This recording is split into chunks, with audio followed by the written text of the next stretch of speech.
I have Max Coleman here with me today. We got to meet through Brad Schoenfeld and the lab at Lehman College. Am I pronouncing Lehman right? I think so. That's how I always say it, but I'm from Alabama, so. I heard someone say it differently recently. I was like, wait, have I been saying it wrong this whole time, or did they have the accent? I don't know. But before we get into anything, before we get into any content, I start with a little fun icebreaker question. Okay. So it has nothing to do with movement science or fitness or whatever. But so you get to flip it, read it. There's 3 questions. You pick out whichever one you want. You don't have to answer all 3. Sweet. Right So now? it's you, yeah. See you.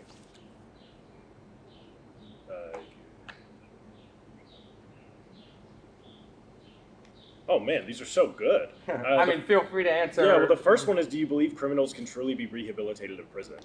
And that's just like, and then the second one is, if you had to choose a different first name, what would you go by? I mean, those are 2 unbelievably different questions. So if I had to choose a different name, I'd go by Joseph, which is my middle name. It's what I wanted to go by forever as a kid. And then what would my typical day look like? I know we're supposed to pick one, but these are all No, interesting. go for it. My typical day look like if I were a billionaire. I would probably work out. I would live in Manhattan, hopefully, and wherever else I'd want to live. So I would just go out and eat at like a billion different restaurants a day, and then that's it. I would hang out. I would be hanging out with friends and family, like almost exclusively. That's probably what my days would look like. Nice, Yeah. man. Yeah, I think I'm the same, right? Like between exercising, going out for dinner, and eating in new places in New York City, you have like, that's it, the life right there. Yeah, I mean, that's simple. the dream. The dream. In New York City, I mean, like, you could never get bored with the amount of restaurants that you can go to. Exactly. So I like that. That's a good icebreaker. Cool. So today we are talking about hypertrophy, so all things muscle building. I want to start off with just simply, what are some of the components involved in muscle building? Before I jump into the question, though, tell us a little bit maybe about yourself, your background, where you're at now. So my name is Max, clearly. That's usually where I like to start. I have been interested in lifting weights since I was about 12 years old. Shout out my dad for lifting weights in front of me as a kid and kind of setting a good example there. And just basically from the time that I saw Hugh Jackman take his shirt off in the Wolverine, I was like, yeah, that's the goal, right? So I've been interested in lifting and like exercise since I was very young. And then sometime around like 18, 19, I got kind of introduced to the more evidence-based side. So again, shout out Omar Esoff for sharing Mike Isertel's video on the principles of hypertrophy-based training. That really pushed me towards the evidence-based side of things, as well as a bunch of other incredible influencers like Eric Helms, obviously Dr. Schoenfeld. So that got me into that, and originally I went to college for nursing, but a bunch of stuff happened, and I ended up, very different. But a bunch of stuff happened, and I ended up, there was some issues with like nursing school and stuff like that, and I called my dad one day again, and he was like, you know what, man, you really like this exercise stuff. Why don't you just try that out for a little while, like the exercise science side of things, and if you like it, great. If not, you can always go back to something else. So I did. I switched majors from nursing to exercise science. And my first class was exercise physiology. It was an 8 a.m. course. Shout out P.D. Mumford. I give a bunch of shout outs today. P.D. Mumford was the professor there, and from basically at 8:03 a.m. on my first class, I was like, okay, this is what I want to do for the rest of my life. Like, I am sold. This is incredible. So got really interested in that. Got involved in research there at Auburn for a little while, not as heavily involved as maybe in like a master's program or anything, but then started applying to master's programs, got into Lehman, fortunately, and then the rest is kind of history as far as like my relationship with research and this field is concerned. Brad really fostered like an incredible learning environment, especially in terms of like how to frame your way of thinking as a scientist. So that's kind of what led me to this point today, from 12 to now 25, I suppose. Does that answer your question? Yeah. And for those that don't know, Brad Schoenfeld is like the leading, guide for hypertrophy and muscle building. I like to say that he is the guy, capital T, capital G, for like hypertrophy-based like research. He is the man for sure. So getting the opportunity to learn under him, obviously like a huge deal. And it seems like you're becoming more and more famous. So you have how many publications under your belt? I'm not sure the exact number, and I don't know if publications equate to fame or anything like that. But like 13 as of today, maybe like 14. I'm not exactly sure the number, but somewhere in that general ballpark. More than 10, less than 15. We'll say that. And all related to hypertrophy. No, actually. Some not at all related to hypertrophy Oh, wow, in any okay. way. Most are related to hypertrophy, but some are like acute studies looking at like lactate thresholds as well as like repetition fall off. Shout out Avery Rosa, who led that paper. Some are looking at psychological and anthropometric and body compositional like predictors of bench press success. And shout out to Derek Van Avery, who led that study. So not all hypertrophy, but almost exclusively hypertrophy. Yeah, the majority of my research is based around hypertrophy, but I like all things exercise science pretty much. You might not see the fame from it. So, but when I went to Brad Schoenfeld and I said, you know, I would love for you to be on the podcast, he said, I'm sorry, I don't have the time for it, respectfully. I said, okay, you have anybody you could recommend? He said, you. So, it's very nice to do so. Just putting it out there. You know, when the man says that you're the next man, you're also the man. Well, thank you. I appreciate that. I don't know if he feels that way, but thank you. I appreciate it. But all right, so let's talk some hypertrophy. So what would you say are some of the components involved with someone's exercise routine that would go into hypertrophy? So like, what are the important factors when it comes to muscle building? So I think a lot of people think that we kind of have this figured out as far as what are the components of a resistance training program that net the most hypertrophy, right? And you start throwing out a bunch of different things like phasic potentiation of different cycles, whatever it may be, right? But the only thing really that science is kind of heavily suggesting is necessary for hypertrophy is training with adequate volumes, right? So placing providing enough total tension to a muscle over the course of however long, with a close proximity to failure, right? So the biggest things to consider is for when designing a hypertrophy-based program is, are we doing enough and are we training hard enough, right? Because there's not unlimited roads that lead to Rome when it comes to hypertrophy, but it's way more forgiving than something like even strength, right? So let's say I want to be the best powerlifter possible. I have to squat, I have to bench, and I have to deadlift. There's no question about it. That's what I have to do, and I have to do those very heavily, right? With a high degree of specificity to those lifts. Whereas with hypertrophy, given that it's a morphological adaptation, it's something that all we care about is the change in the size of the muscle, right? It's not like we care about getting better at having a big bicep. We just want a bigger bicep, right? And we know that we can do that training 6 days a week. We know that we can do that training 1 day a week. We know that we can do that with a very small number of sets, a very high number of sets.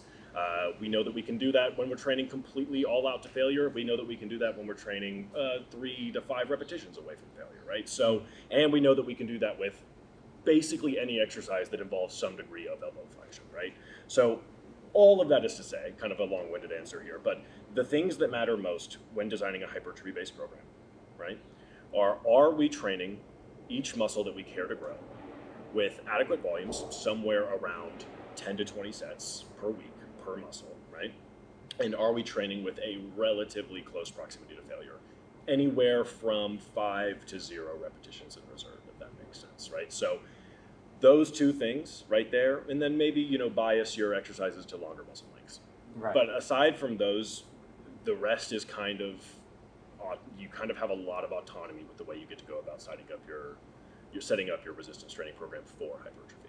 Yeah. So again, long-winded, train a lot and train hard, basically, are the two most important things. Right, yeah, you hit on a really solid answer right there.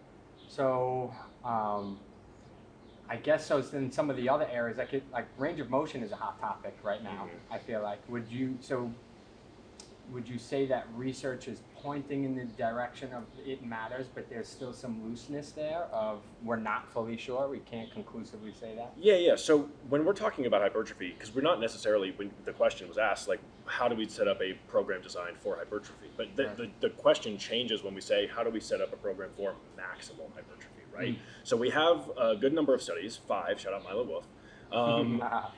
We have 5 studies now comparing partial range of motion in a lengthened position, right? So that would be something like a bicep curl where you go from here to here, right? That would be a lengthened position. A shortened bias would be going from here to here or something like that, right? But we now have 5 comparing a lengthened partial to a full range of motion in the biceps, triceps, quads, and calves, right? And 4 of the 5 say that training in a lengthened partial range of motion actually is better for hypertrophy than a full range of motion. One of the studies says that they're equivocal, so they're the same, right?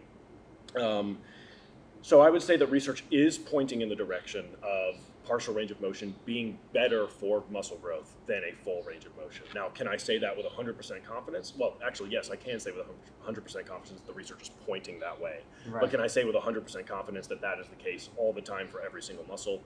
Probably not, right? Not until we have more data across more muscle groups, across more subjects in general, right? But yes, I would say that the research is pointing in that direction. And how about just length in general? So whether it's a lengthened partial or a lengthened full rep, just getting the full range of motion, that matters, I'm sure, in and of itself. So when you say getting the full range of motion, it gets a little bit confusing. So just thinking simple, the bicep curl. Yeah. Right, so let's say I'm not going to the full length of extension there, and I come back up. I should be going all the way. Yeah. And even if you're only going halfway back, right, or halfway with your flexion, you still go all the way extended before. So when you say partial rep, you're talking about the lengthened state. And Absolutely. It seems like the lengthened state matters in this. Yeah. 100%. Like if you're going to do a partial range of motion, right, do it in which the muscle is at its longest length. So like you look at a bench press, that would be like doing this, right, as opposed to like doing this. Or even a pull-up is even better, because you always see people do pull-ups like they go up and they come down and they go up. Right. But what would be better is letting yourself come all the way down, pulling up like maybe to your eye line, and then going all the way down, if you were going to do a partial range of motion.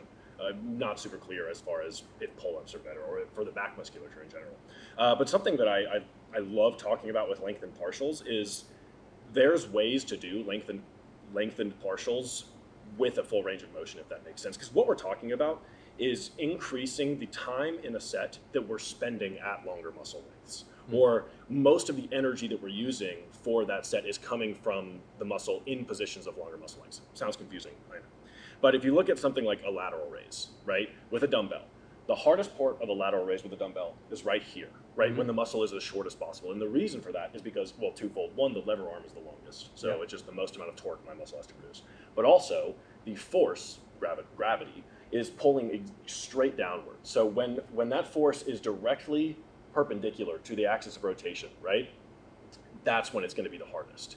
And one way we can manipulate that is just by using cables, right? So if I just take a cable and I set it at the height of my hand, now the force is directly proportional when I'm at the longest muscle length. So in a sense, a cable lateral raise with the cable set at the height of your hand is a lengthened partial to a certain extent, because you're using more energy in that lengthened position to produce force as opposed to the shortened position. You're using more energy when it matters most. Exactly. As opposed to wasting it at the point that's probably submaximal or not enough tension anyway to create. Maybe. Right. You can't say. You can't say definitively, but if I was a betting man, I would say you're probably wasting energy by going all the way up on a lateral raise. We don't know for sure, because lateral, like the delts haven't been studied in this particular arena.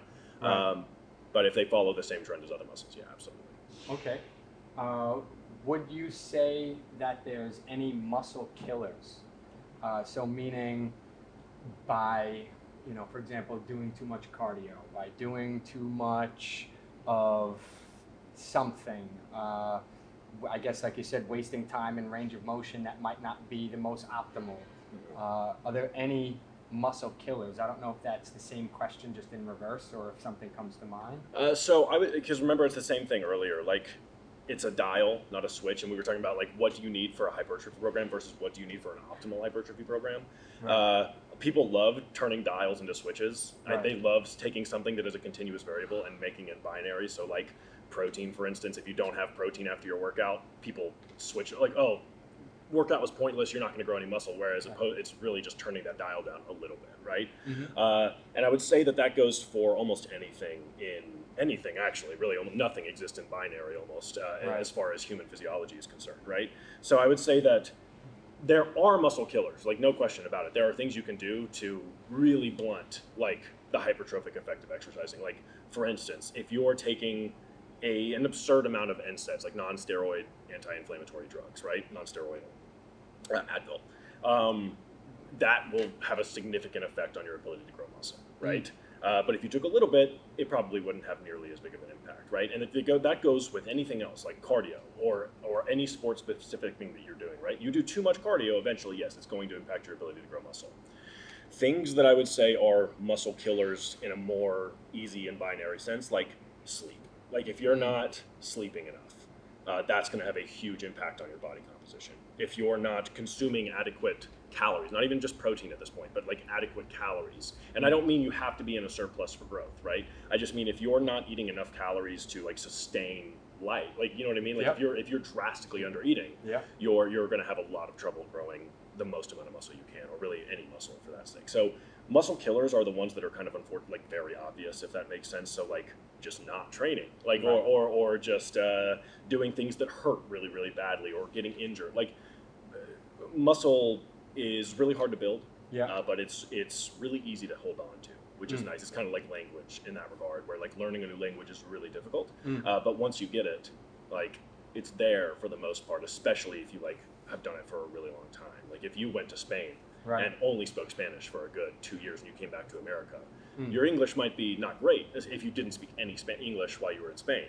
But if you came back, like even if it wasn't great, you would get it back very quickly. And muscle is kind of very similar in that regard, in that once we've got it, we've got it.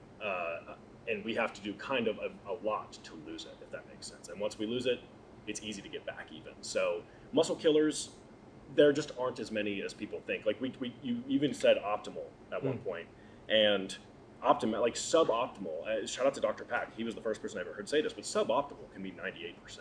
You know what I mean? Like that can be, it can still mean a substantial amount of progress, even if it's not necessarily the most optimal way to go about something. So just to answer the actual question you asked, muscle killers, sleep, you mentioned eat. a bunch. Yeah, I would say those are definitely the ones that are the biggest boulders as far as that's concerned. The term muscle memory, is that a real thing? Because you mentioned about getting it back easier. People used to say that for years growing up. So muscle memory is, so you can mean a couple of different things. So one, I'll address what muscle memory is colloquially, right? Which is that motor patterns are kind of like, you know, like a soccer athlete who can close his eyes on a penalty kick and go kick the ball perfectly exactly where it needs it to go, right? That's like information that is literally stored within the neurons that act upon that muscle, right? Or within the brain. So muscle memory is a thing, but it doesn't exist in the muscle. But to the question that you actually asked, right? Kind of. These used to be more clear, but there was actually a study that I read. Oh, I'm blanking.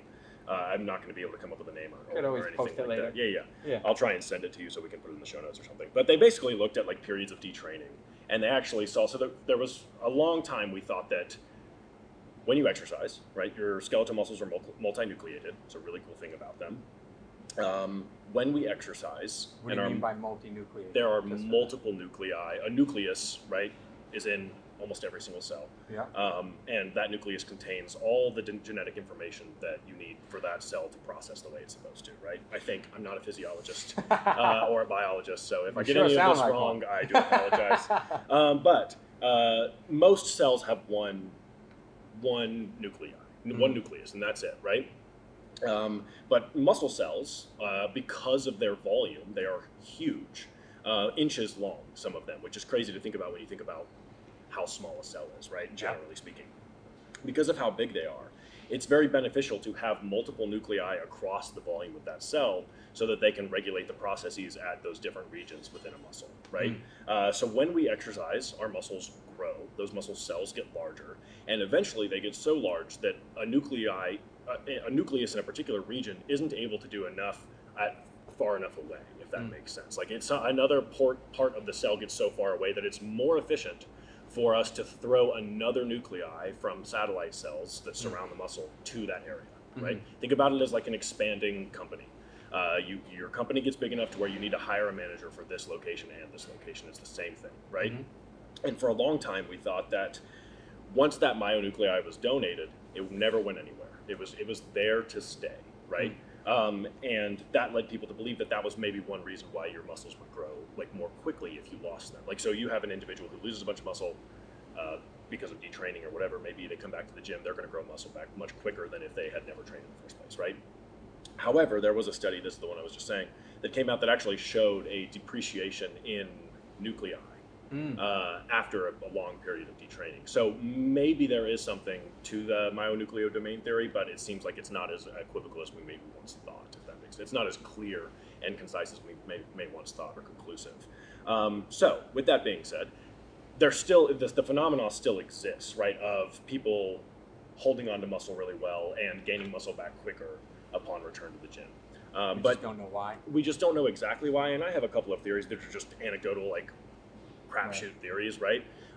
One which being like, if you've been training for a really long time and you come back to the gym, there's no learning curve there as far as like technique and what works for you, for instance. So you kind of already are in tune with how your body responds to training. So that might be something there. Yeah. You probably have a more well-developed mind-muscle connection that probably didn't go anywhere, especially came back quickly upon return. But that's just one theory, right? Like I have no idea why we see that. The myonucleo domain theory used to be clear. It's not super clear anymore. But there is something to muscle memory for sure, and the use it and lose it type B. Like it will come back. Gotcha. But we're just not sure why. So let's see, I thought of two questions, but I'm gonna go with the first one. When it comes to general health, and I'm trying to gain muscle mass, is there a threshold where how much is enough? So what I mean by that is there's a point where more muscle's good, more muscle's good, more muscle's good, more muscle's good, more muscle's good. Ooh, maybe more muscle's not good anymore. It hits the peak, starts to come back down. Maybe, maybe not. In relation to health in particular, is there a point where there's enough muscle where we could say, okay, this is enough. I'm not a bodybuilder. I don't need to go beyond this extreme for health reasons. Like, first of all, absolutely. Yeah, Right. yeah. I can't remember the exact number, but like the number of push-ups you have to be able to do to like drastically reduce your likelihood of maybe all-cause mortality, but also like maybe just risk of falls or whatever it may be, is like insanely, it's like 15 or 20 or something. Like you just don't have to, like, because like all muscle is like it provides us like a higher degree of functional capacity, right? Which is why bodybuilding training is functional.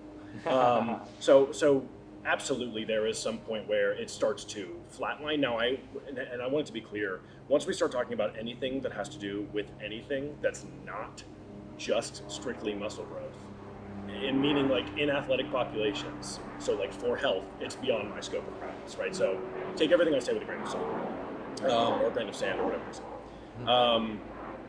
But I would say that I don't think that curve would ever go down. Like I would imagine the curve follow, like it's asymptotic, meaning like it just flattens out big time, right? I don't know what that number would be. Like I don't think that there is a very clear amount of X amount of kilograms of muscle that you need to put on to be considered healthy, right? I have no idea. But as far as like what it takes to lift for health, it is so much less than what it takes to lift for maximal muscle growth, right? You need to get in the gym like once a week, honestly, like really, like, you know, maybe twice a week if just to hedge your bets there, or kind of set yourself up for like more success there potentially. But like you don't need a massive amount of muscle to continue being healthy. So I think that if your goal is strictly just living a long, healthy, fun life, spend some time in the gym building functional capacity, right? Like increasing your muscle size, increasing your muscle strength, and then you can literally go the rest of your life just maintaining a very baseline level of fitness. And you're probably just as good as someone who's been trying to build the maximal amount of muscle or strength. And if anything, you might be better off than that person, because what it takes to build the most amount of muscle, the most amount of strength, requires a certain degree of unhealthy habits, right? And I'm not talking about like steroid use or anything like that. Even within like naturals, they always say like if you want to be healthy, don't compete, because like exercise, even though this is like a very healthy thing we do, the extremes you have to take yourself when trying to maximize anything really. Is not necessarily the healthiest way to go about it. So I don't think I answered your question there basically at all. No. It touches on it. This will seem unrelated, but still related. I know someone recently who went to the hospital for drinking too much water. Yeah. Right? So I think anything being taken to too far of an extreme has the potential to do some form of harm. I think, ultimately, if you're genetically gifted with maybe more muscle or whatever it may be, I don't think it'll be very hard to say that threshold as to what is enough muscle. But I think when it potentially, you tell me your thoughts on this, if you have other goals that it starts to pull you away from. So for example, if I'm in the, like you said with competition, bodybuilding, I mentioned Pat Davidson. I know he's going to compete he's going to be in a show. But, once you start to get to that realm, and all athletics, you start to maybe not hang out with your friends as much. You start to maybe be super restrictive in certain areas of your life. So while it might be hard to say the threshold of muscle, because there might be someone who's just born with like a massive amount of muscle, and it doesn't take away from their life. But I think someone who's trying to achieve something that's far away from their genetic cap sometimes might try to go through so extreme lengths that then it could take away from other areas of their life, and potentially I think maybe understanding that to some degree in regard to health, like is it taking away from some of the other goals that you might have? Yeah. So I mean, like, obviously, when we talk about health, almost always we're just talking about physical health, but there are other domains of health. You have social health, mental health, spiritual health is a thing. One I don't understand, but it is a thing. And it is no question that these things interplay with one another. So like you said, like if you are someone who is trying to get to 3% body fat to get stage shredded, right? You are going to have to sacrifice certain components of your life. Most likely, some people can balance it really well, but most people can't. So you do have to sacrifice like certain characteristics of mental health and certainly some certain characteristics within the social circles, right? So definitely competing can have an impact on other domains of health on top of the potential negative health effects that it has just within the physical health domain as well. So I couldn't agree more. Yeah, definitely. Yeah, I think I often struggle with, so I think I speak from my own bias. It's like I always grew up on the genetically non-gifted side when it comes to muscle mass. And then so when you're young in high school, that matters so much. It's like, I'm going to do everything to build muscle. So in high school, that was a huge thing for me. That was like my, I guess how I was introduced to the field. But with most people, in the younger years, maybe trying to get big, and there's many different reasons. But then I also have this goal of carrying a degree of function. And you use the word function with muscle, I want to touch on that For too. sure. When I say function, I'm speaking in particular to specific functions that I want to do, like sprint, punch. I do the martial arts. I want to be able to have good punching power. I want to be able to run fast. I want to be able to, I do martial arts where I'm a lot of judo stuff. I want to be able to rip, pull, throw. Like I have these other, I do climbing and I want to be able to preserve that. I have these other very athletic functions I want to preserve. And then it's a balance between pulling and pushing when I was in probably my later 20s of trying to get both, where it's like, damn, like the more I'm over here, the less I'm over there. The more I'm over there, the less I'm over here. And it's like this push and pull of like, I want to have muscle, but I want to have athleticism and I want to, and wow, I totally drifted and I don't know where I was going, but Functional I know capacity, like the functional training. capacity. But I know kind of where I was going, and I don't know if this is how it originally started, but the idea of can you maintain muscle mass in some of these functional things as well. So someone who's a kayaker, someone who wants to get out and experience the world as well as contribute time in the gym. Can muscle mass be built in some of these other functional areas too? Or will you always kind of just be enough? So I think that one, I love that your train of thought divulged conversation. This is a conversation. This is a movie dialogue, so I appreciate that. Yeah. But I think that if you want to get as jacked as possible, through running, judo, kayaking, whatever it is, those tasks are only going to make you as jacked as you need to be to continue doing those tasks, right? Nothing makes sense but through the prism of evolution, right? So the only reason, because all we're talking about right now is stress adaptation, right? The only reason that we ever grow muscle, the only reason you get better at judo, the only reason you get better at kayaking is because our bodies think that after a really hard judo match, we just finished wrestling a saber-toothed tiger that was trying to kill us and our family, right? And it says, oh, okay, we need to prepare for the next time that a saber-toothed tiger tries to fight us, right? Or next time, like if you're sprinting, we need to prepare for the next time a woolly mammoth is chasing us, right? So your body is only going to adapt to the stimuli that you place upon it, right? And it's only going to adapt to the degree of which you place that, to the degree of that stimulus, right? So hence progressive overload. Give me 1 second, I take a sip. No, go ahead. So, my recommendation for if you want to kind of have the best of both worlds, practice the things you want to practice. Keep doing judo, keep kayaking, jumping, running, doing all that fun, what you would call functional stuff, right? And if you've built a sufficient amount of muscle to where you're happy with the degree of muscle mass that you have, you can just go to the gym once a week and maintain that muscle mass for a very, very long period of time, and then further push these other adaptations that you might be interested in, right? With that being said, I think that people often overplay the interaction between hypertrophy training and like other things. So it is absolutely true that if I want to be the best bodybuilder possible, I cannot concomitantly, and when I say the best bodybuilder possible for me, for what my genetics will allow, I cannot concomitantly be the best powerlifter that my genetics will allow, right? Because these two things, though very similar, do interfere with one another to a certain extent. It's the same for kayaking and judo and whatever and muscle growth, right? You only have a certain amount of any stimuli that you can recover from in a week, right? And then subsequently adapt to, right? So because of that, we can't push both adaptations to their fullest potential all the time.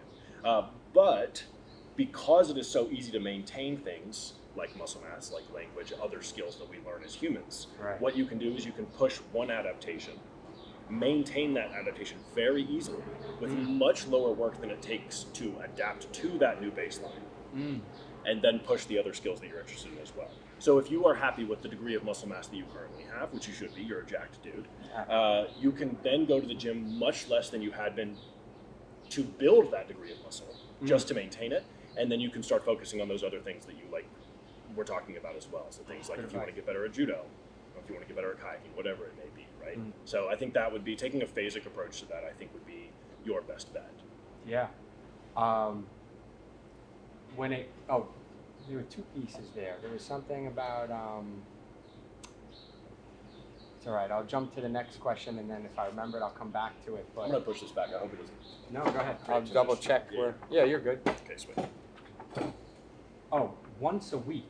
So you keep saying once a week. Are there newer studies in that realm that have shown, or has that always been a thing?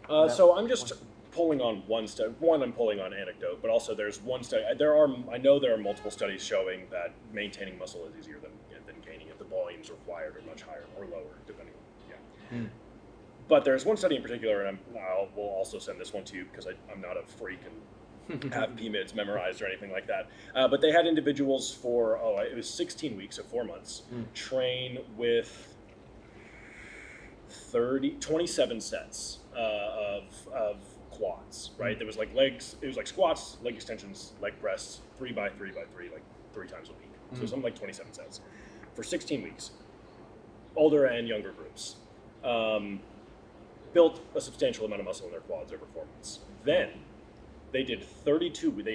All of them were doing the same program. Then they randomly assigned these individuals into one of 3 groups, I believe, for 32 weeks, 8 months, right? One group did 3 sets a week of quads, 1 day a week, right? That was it. They came in and they did one set of squats, 1 set of leg press, 1 set of leg extensions. 3 sets a week for quads. That was it. The other group did 1/6, or they did like 6 sets or something like that twice a week. right? And then the other group just detrained entirely, right? Especially younger individuals. Not only were they able to continue building muscle with 6 sets, right? 6 sets per week compared to the 27 sets, or it may have been 9 sets, whatever, much less than what they were doing. But the group that trained with only 3 sets a week maintained their quad size for the entirety, especially the younger group, maintained their quad size for the entirety of the 32-week period. So that's at least one study that I'm pulling on that suggests that the amount of muscle, or the amount of work that we need to do to maintain any muscle that we built, it's very low. It's very low. Yeah, and you said phasic training. It almost makes me think of seasons where, you know, maybe January to summer, you're, you know, gains training, summer's coming.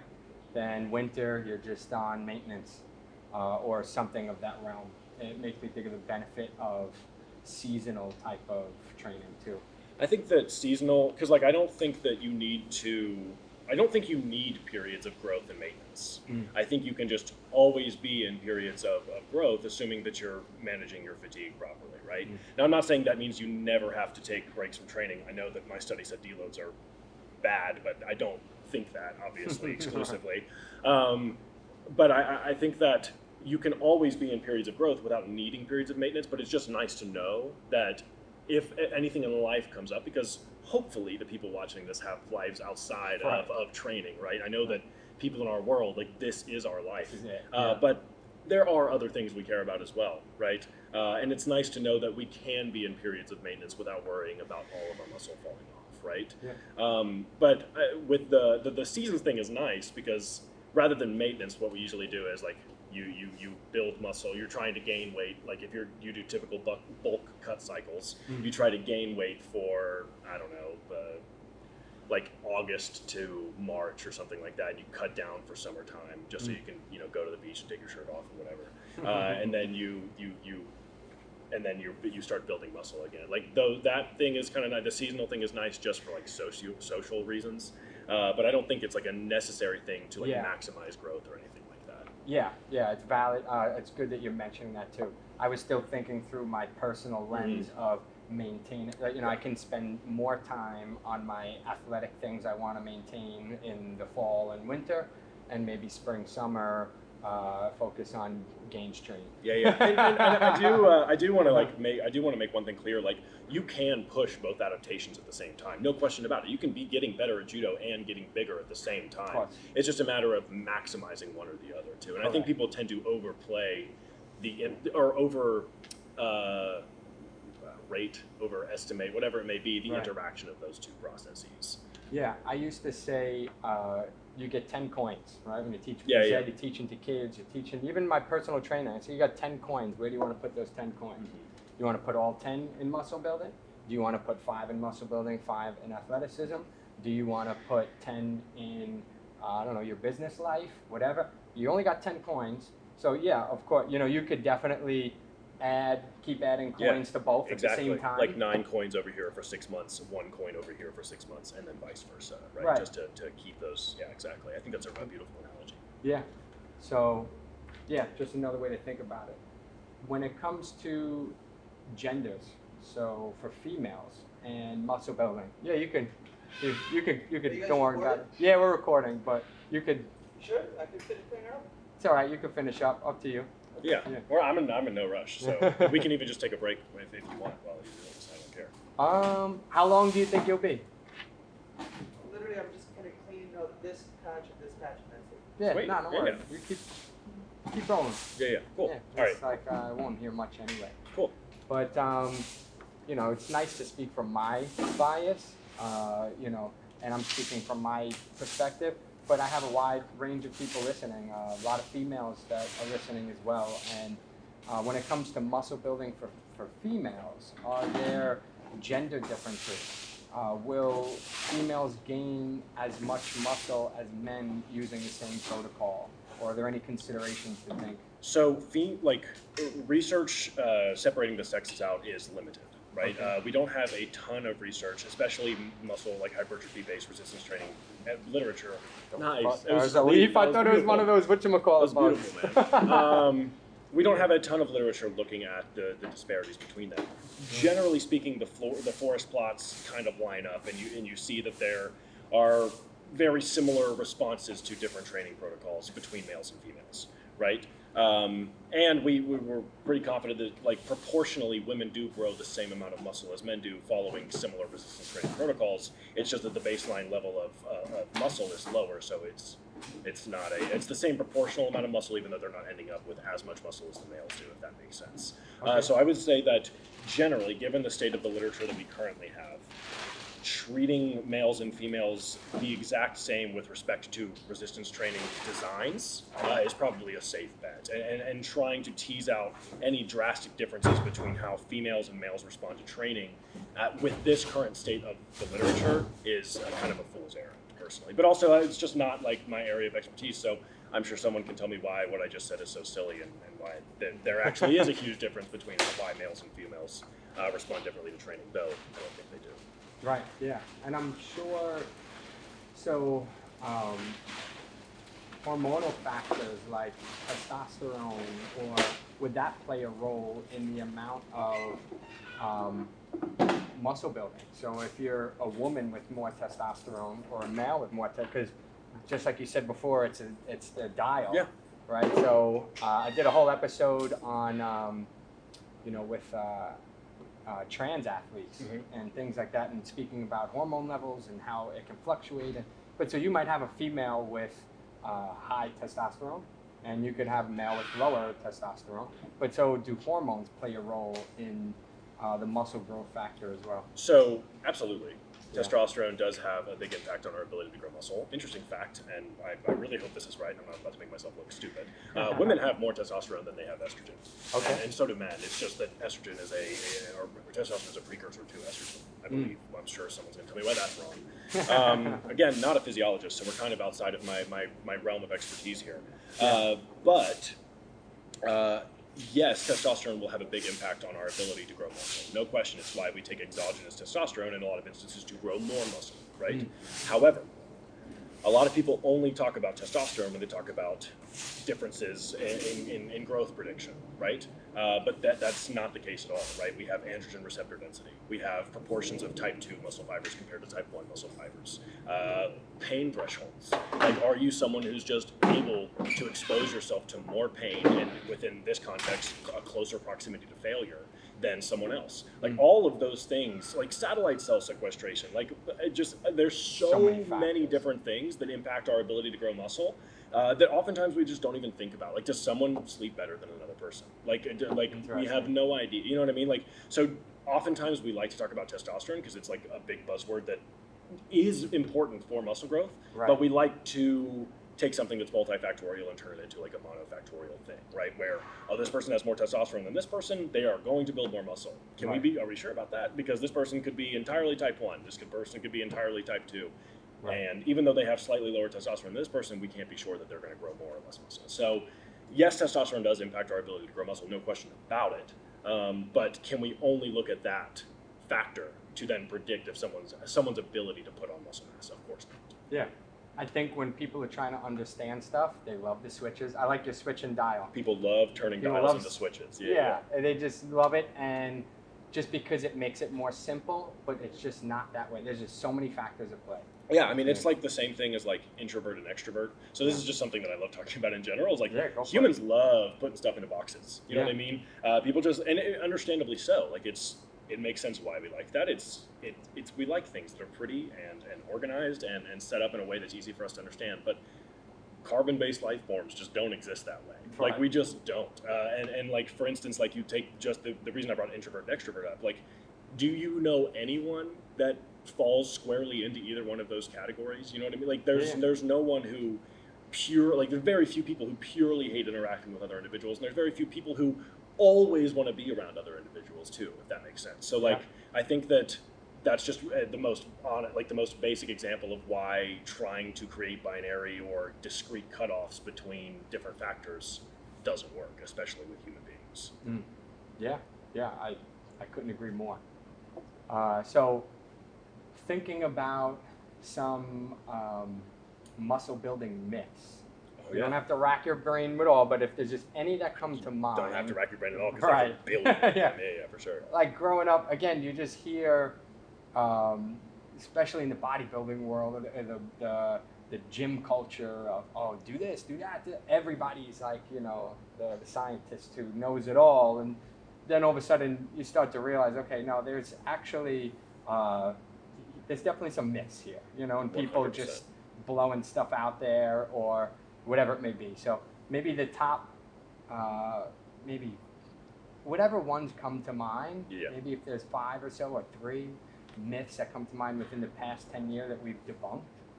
I'm not going to be able to organize it that nicely, I'll tell you that. Like, if it's 10 years or whatever it may be, right? No. Whatever it is, just whatever ones come to mind. So the first one, the very first one that comes to my mind, I'll get to that one in a second, but anything that in which someone is taking a dial and turning it into a switch, right? Like, that is a myth in of itself. So, like, someone says, you don't get a gram per pound of protein per day. You don't eat a gram of protein per pound of body weight a day. You're not building muscle, right? That's not true. Of course that's not true.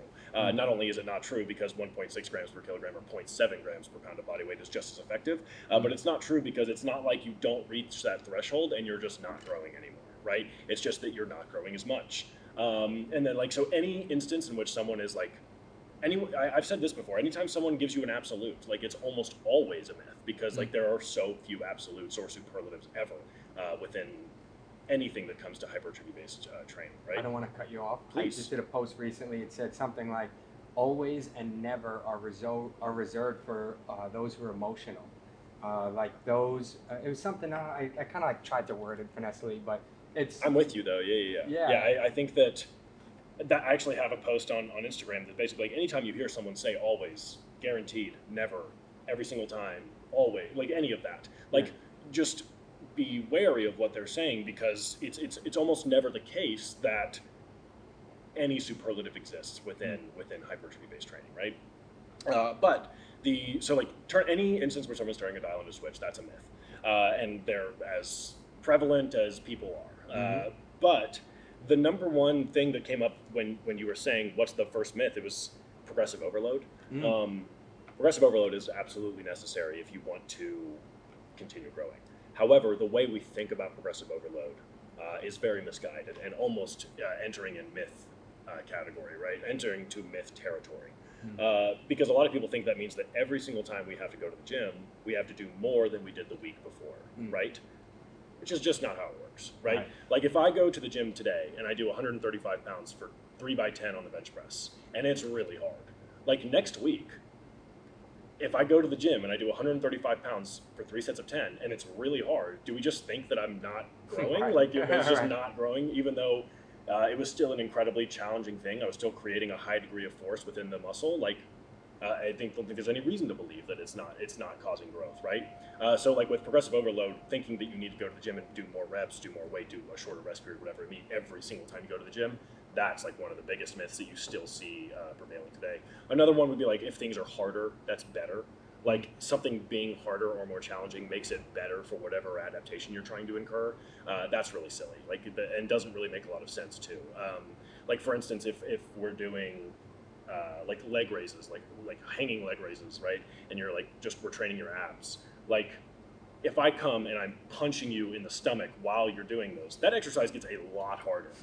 But does that mean that it's better for whatever adaptation we're trying to incur, unless you're just trying to get good at doing leg raises while getting punched? Probably not, right? So, like, that's just one example. But I mean, we could talk about, like, myths forever, like that. Like, there are literally so many. Like, people for a really long time thought that training after like 50 years old was pointless. Like, you were just nothing was going to happen, right? But there was a meta-analysis came out in the last 5 years or something like that, looking at studies comparing elderly individuals. So I think you had to be 65 or older to be included in any of these studies. And they grew a ton of muscle compared to individuals that weren't training. So, like, there's an unlimited number of myths that prevail in this realm. Like, gotta eat big to get big, gotta, like, lift heavy to get jacked, like, whatever it may be. Like, we could spend another 4 hours here talking about them. So I won't talk your ear off. Yeah, no, that's good. So let's see, moving a little bit into exercise selection and what you decide to choose. Sweet. So, simple question, single joint versus compound. Is one better than the other For muscle growth? for muscle growth in particular? No. In fact, there was another shout out, Avery Rosa, 2 shout outs in one episode. He did a meta-analysis comparing compound movements to isolation movements or single joint movements, right? Basically, no difference in growth between the two of them. And also, like, I don't even like having this conversation, generally speaking. I love talking about it. But, Right. like, if someone asks me, like, what's better, compound or isolation, like, my first question is, like, what's a stiff-legged deadlift? Like, I'm moving one joint when I Correct. do that exercise. Right. Who in the world is calling a stiff-legged deadlift an isolation movement or a Right. single joint movement? You know what I mean? Right. So it's like a semantic thing, obviously. But ultimately, with exercise selection, you want to choose exercises that don't hurt your joints. Like, you feel them in the muscle that you're trying to target, whatever that may be. You enjoy, because it then increases both the sustainability of that exercise as well as your likelihood of pushing hard on that exercise.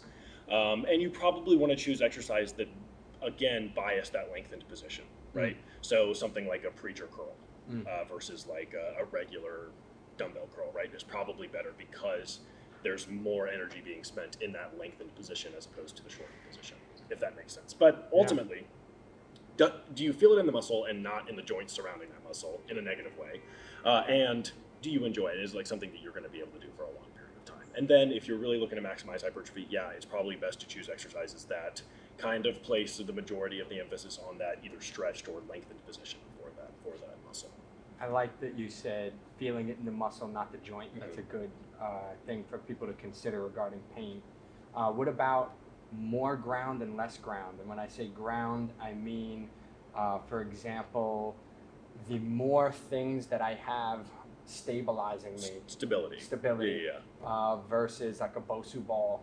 I feel like more ground I don't know, but might be better for muscle building exercises because I'm putting the emphasis and the work on that local area as opposed to maybe dividing it amongst other smaller muscles or different things. So basically it's a machine versus free weights question. I mean, to an extent, but generally, I like the way you asked it because a machine versus free weight doesn't necessarily mean, like, what's a landmine?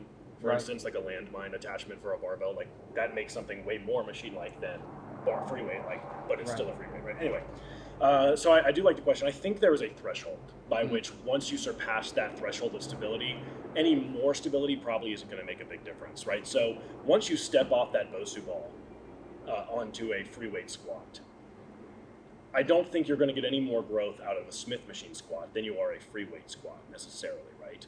Because you've surpassed that degree of stability that you need for the muscle itself to be the thing that's caused these. And actually, let me answer that, because that's another thing that's important for exercise selection is, does the exercise, when you fail that exercise, is the thing causing you to fail the muscle that you are trying to target? So like when I do squats, right?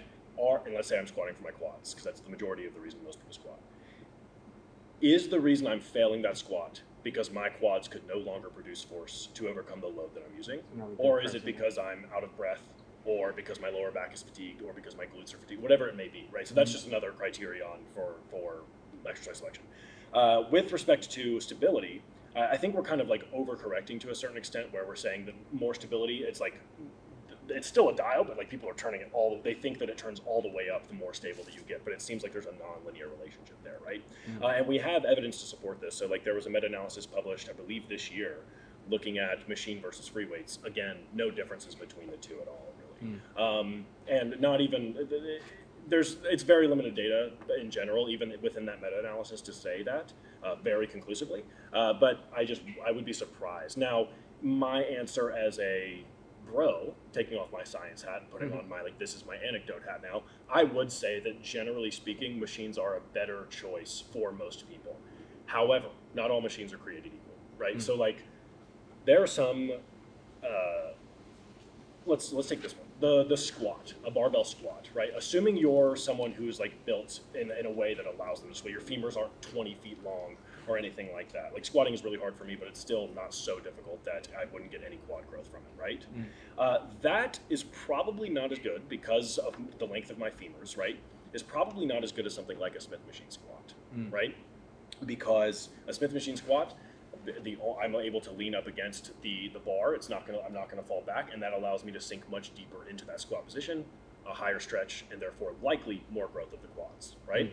However, if I compare that squat to, let's say, a leg press machine, like a certain pin-loaded leg press machine at a gym that doesn't allow me to go deep at all, which is like the majority of leg press pin-loaded machines. I think they're mostly terrible.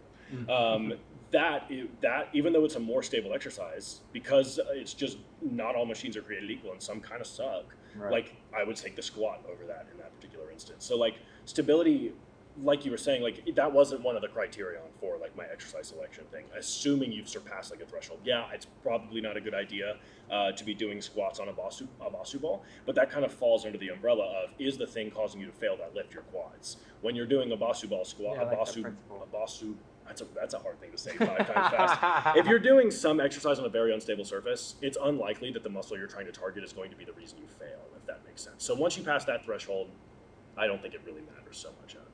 Yeah. Big ramble there. I do apologize. No, that's good. The gem that I'm taking there is local fatigue, or that being the reason that you're at failure or close to it. Because yeah, you could be out of breath. You could have just like overall burnout. Is it the quad itself, the area that you're trying to target? Is that where you're burning out?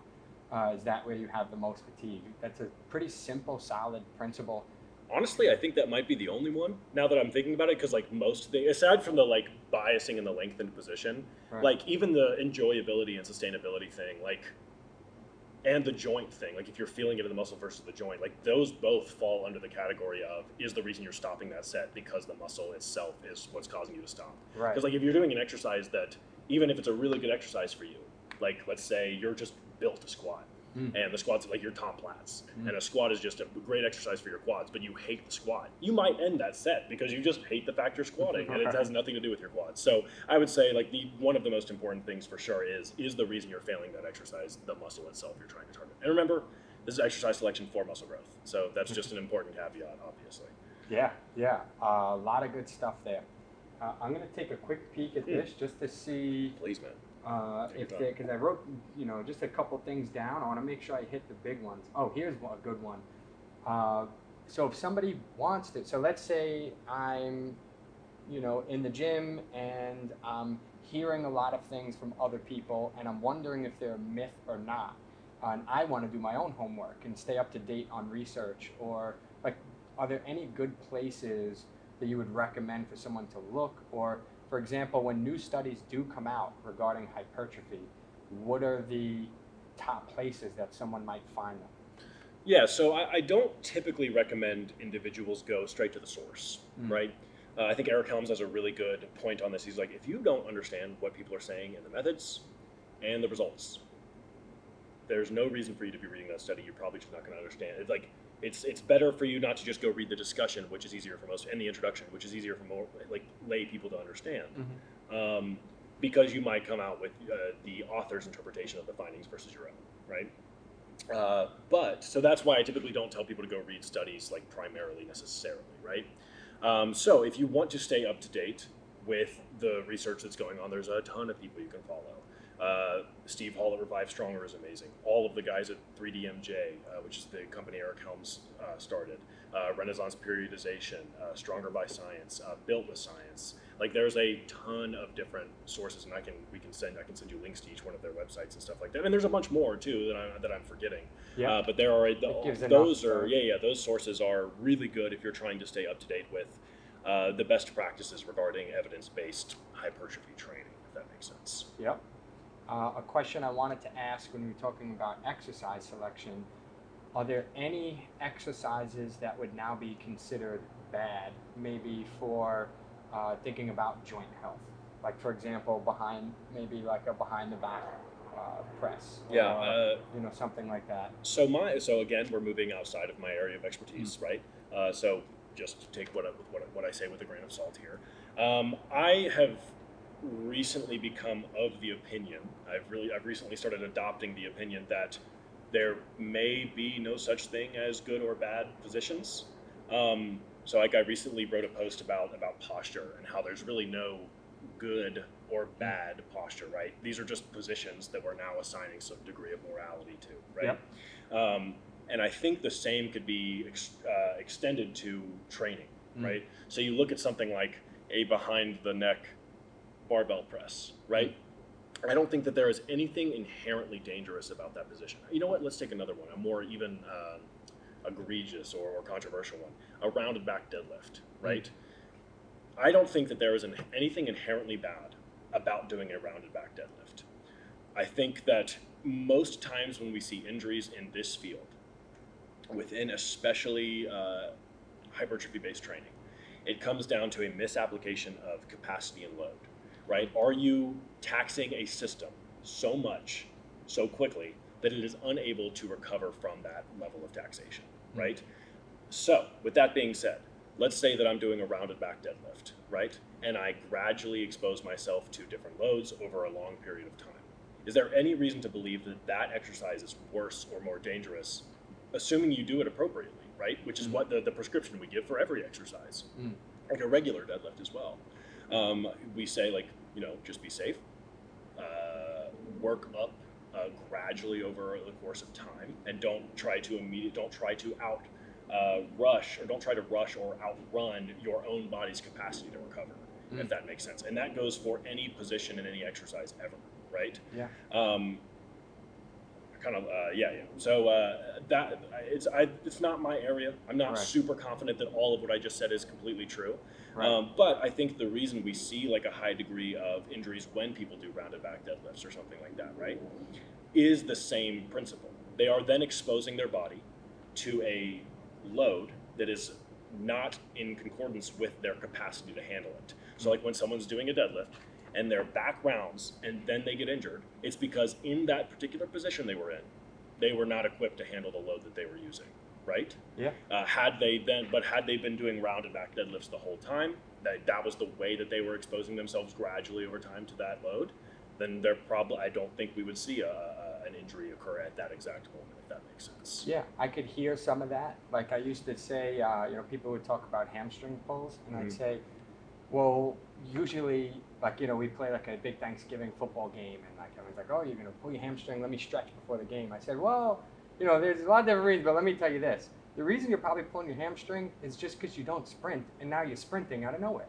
So all of a sudden, you're just throwing, it's like a binge drinker. Yeah. I'm throwing everything at you in one weekend, and then I never do anything, So maybe the answer is not, don't sprint. It's actually sprint, but sprint at a lower intensity and progressively over time. And so I definitely hear that.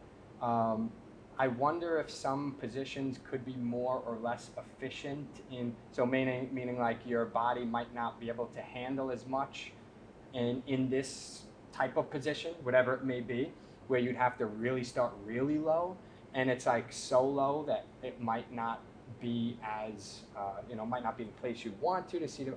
I wonder with all that. So I think that's a beautiful point, and one that I didn't address, so thank you.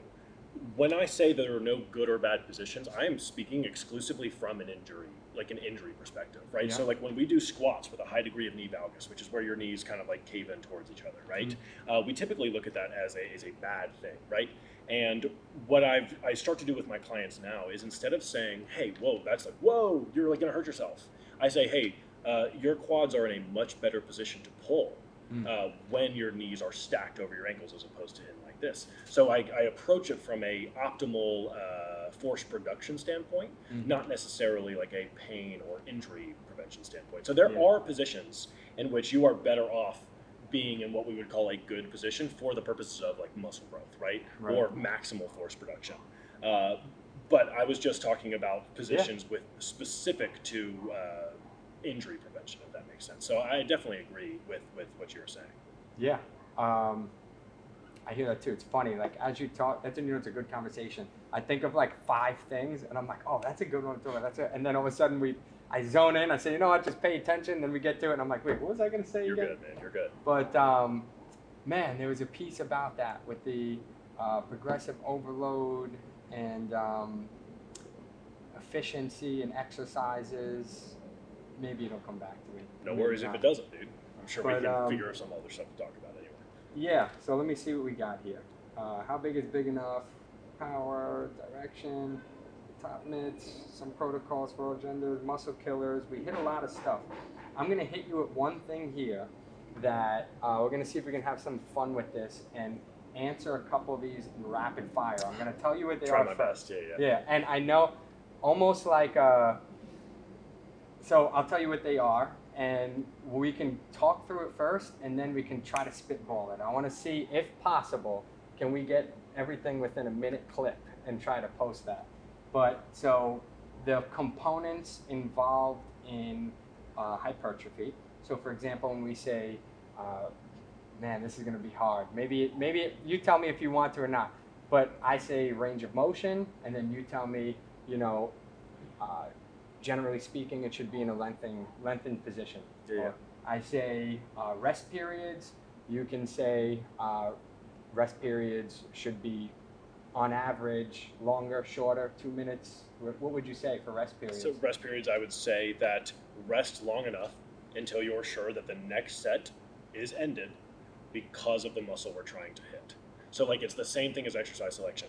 If I do calf, hopefully I can get this in under 60 seconds. If I do a set of calf raises, I do not need to rest 3 minutes to be sure that the next time I do calf raises, my calves are the reason I fail. Does that make sense? If I do a set of squats, or let's take RDLs, I do a set of RDLs. If I rest for 1 minute, my like sheer psychological terror of picking up the bar again is going to be what causes me to end the set, not my hamstrings, right? Or me being out of breath, or whatever it may be, right? So I would say rest long enough until you feel like the next set is going to end because your muscle that you're trying to hit fails, not some other system. Okay, nice. So we had range of motion, rest, intensity. So how intense should it be? I guess intense enough to approach failure. Yeah, I would say like hopefully we are within 5 reps away from failure. I would say like. And they call that reps in reserve. Reps in reserve. Yeah. So like if you finish the set, you could have done 5 more reps. I would say that's probably on the higher end I would want people to be at. But I also think that like if you're training to failure all the time, like that's probably fine depending on the exercise as well. I think that people kind of overblow the systemic fatigue you get from doing a set to failure, if that makes sense. So I would say anywhere between 0 and 5 reps in reserve. Okay. Repetitions, that falls under intensity. The new study that you did was regarding partners, or not partners, but the one you just brought was supervision. Yeah. But could also, I was reading training partners could be an example of that. Yeah. Right. So should people exercise with others or with some form of supervision or versus working out alone? It seems like being with partners might be or being with others might be beneficial. So our study did show a more muscle growth in those that were supervised, right? As opposed to those that weren't, as well as strength increases. However, the bench press was the same, I believe, between groups. That being said, I don't think that it's like a make or break thing. It's not like one group didn't grow. You know what I mean? And it's not like that's true for all people. There were people in the unsupervised group that grew more than some people in the supervised group. It's just a matter of averages, right? So I don't think that as much as this is bad for my line of work, I don't think you need a personal trainer or someone watching you do your exercise to make sure that you're growing the most. Like if you're someone who has the motivation, discipline, enjoyment, whatever it may be, to push yourself really hard in the gym, nothing about having someone else there is going to be better, like strictly from a muscle building perspective. So I would say that one's not nearly as important as the other ones as far as like how much muscle you're able to grow. Right. And I might argue, you let me know what you think, while it might not matter if you have someone sitting there staring at you and, you know, yelling at you, whatever it might be, some people function different, some might like it. But that they create the routine for you, maybe. So maybe like the idea of like prescription. Yeah. So, because I've recently been thinking about transitioning a little bit more towards that realm, and online coaching. Not online coaching, just fitness consulting. Almost like I'm going to sit down with you, I'm going to hear out your goals, and then I'm going to create a routine. You can do it on your own. You don't need me to do it. But I do feel that people need some guidance on writing their routine. Sometimes they're coming up with their program, maybe not like if your only goal is muscle building and you're a beginner, I'm sure there's a lot, you could almost do anything and you'll gain some muscle in the beginning.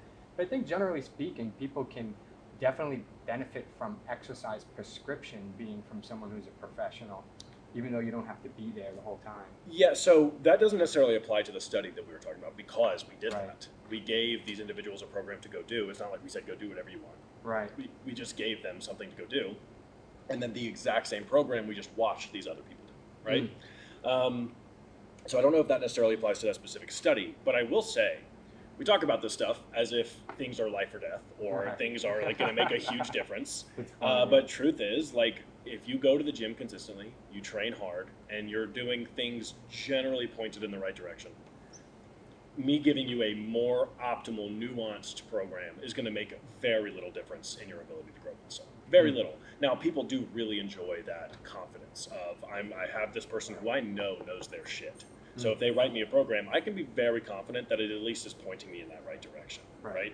I just don't. I think there are just so many like beginner free workout templates and programs online now that like having me who like for a lack of a better term am like an expert with program design in that regard for muscle growth is not going to make you any more jacked than following like most beginner programs online, if that makes sense. So I would say that's not a huge importance. Again, same as the supervision one, like compared to these other ones. Yeah, and of course, then there's other goals to consider. If your only goal is hypertrophy, but if your goal is, you know, there's many other factors in there that could play more of a part. So you think if someone did the 30-day squat challenge, they'd get, you know, more muscle mass? Like they would, like I think typical. they would, I think they would grow like a substantial amount of muscle if they're someone who's like capable of growing muscle. Like if I don't think it's ideal again though, but remember suboptimal could mean 98%. So like even though I don't think that a squat everyday program is going to be the best thing for your quads, I don't think that it's horrible, egregious, and like you're just not going to grow from it at all, right? It's just a matter of like which direction are we turning that switch in, right? And here's another thing, like if I write someone the most ideal evidence-based program I possibly can, where all the variables are considered, right? But they hate it and they love squat every day. Like, which one do you think they're going to grow more from? You know what I mean? The one like, they're going to do. Exactly. Like the one that they enjoy more. Like sustainability is a very undervalued part of this whole process, I feel like. So I don't really know if I have like a straight answer as far as that's concerned. Wow, how did that battery just get exhausted there? That's okay though. We're still on here. Yeah? Sweet. I don't know how that happened. I charged it all night yesterday. So, but that's okay. You were going to get it like this for this last piece. Sweet. Bow, we got us You see both. both of us? Okay, nice. Yeah. All right. So. Is it going to save the stuff that it... Oh, absolutely. Okay, nice. Yeah, absolutely. It's saved.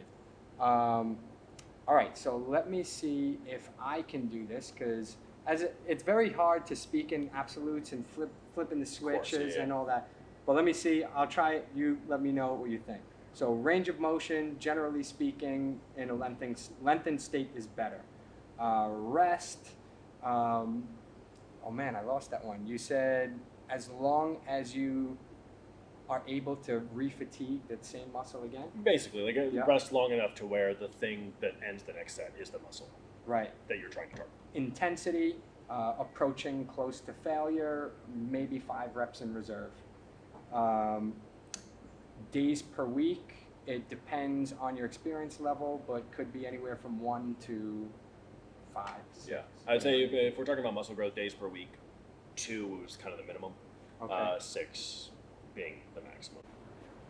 We're on? Okay, we are on, ladies and gentlemen. We're back with Max Coleman. We had some tech issues here, and we're going to try and finish it and wrap it up in this positioning. Bear with us. So the question we were talking about here, I was going to try and rattle off a couple of things as best as I could. For science, again, we never really want to have binary on and off switches, but I also want to try to make this as simple as possible for you. So let's see, range of motion.